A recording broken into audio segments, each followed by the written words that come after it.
Hello students, today our topic is people as a resource, chapter 2nd from economics. First of all, we need to know what is a resource or people as a resource.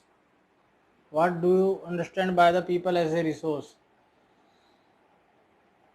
The people of a country is valuable resources if they are healthy, educated and skilled. No economic activity will be possible without human resource. We it work as a labor, management, entrepreneurship in our economic activities, and it is also a factor of the production. It it make use of the land capital for productive activities in the economics. So what is human resource? It's refer the size of the population of the country in terms of the efficiency, education, health, productivity and organizational ability. Then question is arose that what are economic activities and what are the non-economic activities.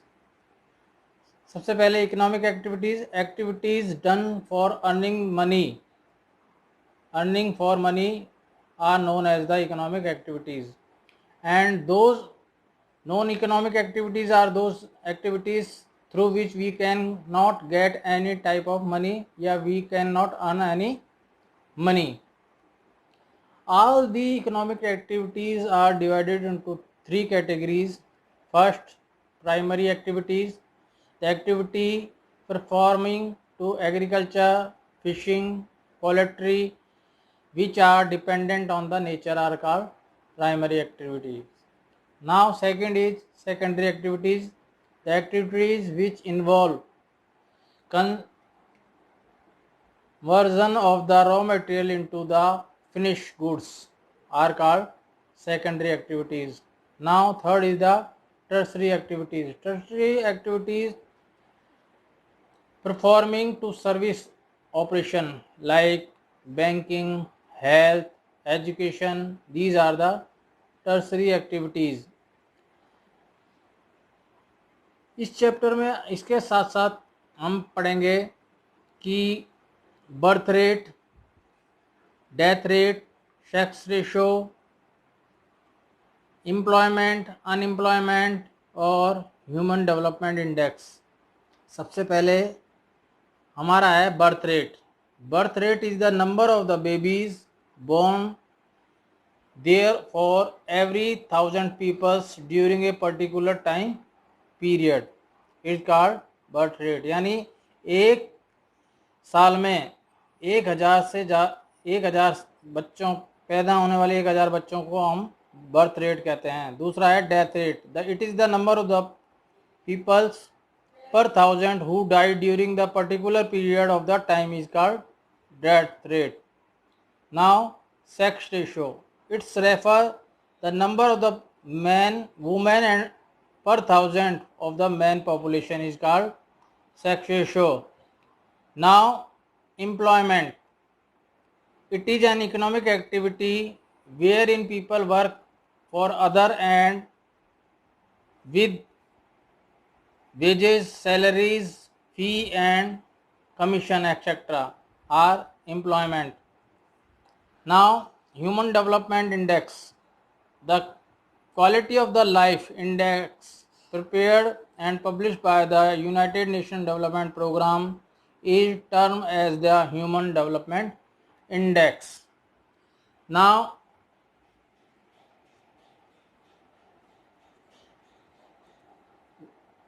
type unemployment is a situation which is people can willing to work but he cannot get job according to their wages. Now there are the two types of the unemployment. Disguised unemployment exists when marginal physical productivity of the labor is zero or sometimes it's become negative,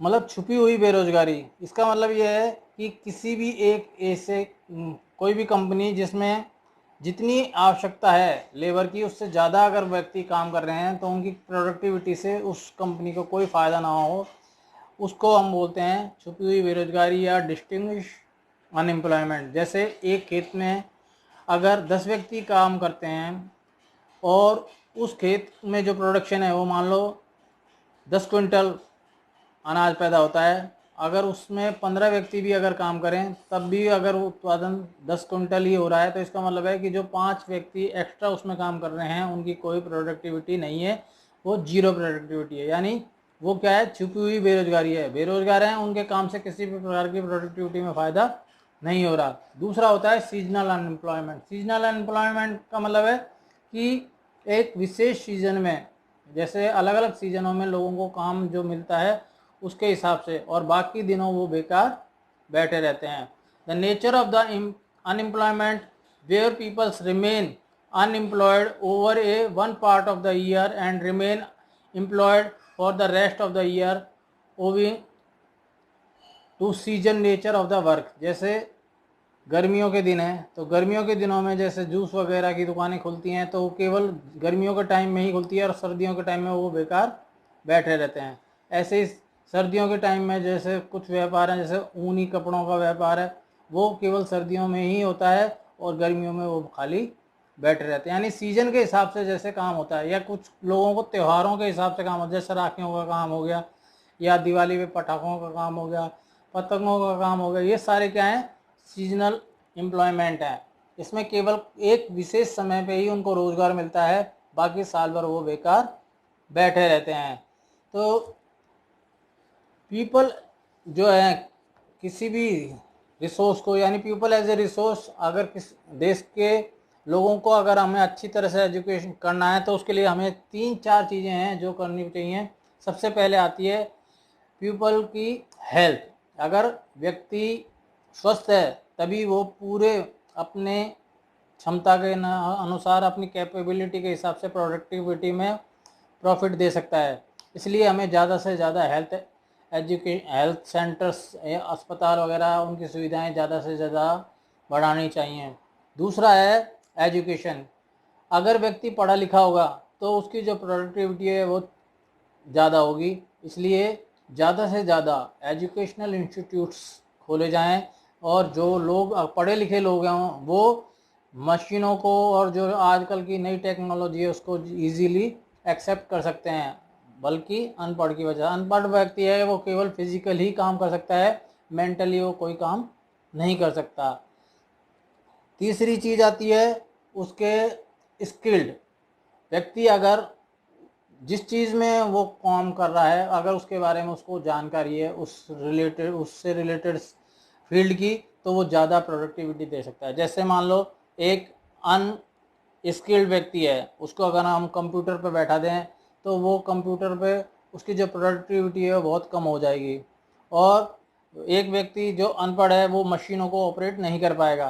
तो इसलिए हमें skill यानी उस विषय के बारे में, उसके बारे में ट्रेनिंग होनी चाहिए उसको। तो स्किल्ड जो लेबर होगी उसकी जो प्रोडक्टिविटी है वो ज़्यादा होगी। इसलिए अगर हमें पीपल एज ए रिसोर्स, किसी भी देश के लिए पीपल रिसोर्स तभी कहलाएंगे जब वहाँ की जो जनसंख्या है वहाँ पे उपलब्ध रिसोर्सों से कम है।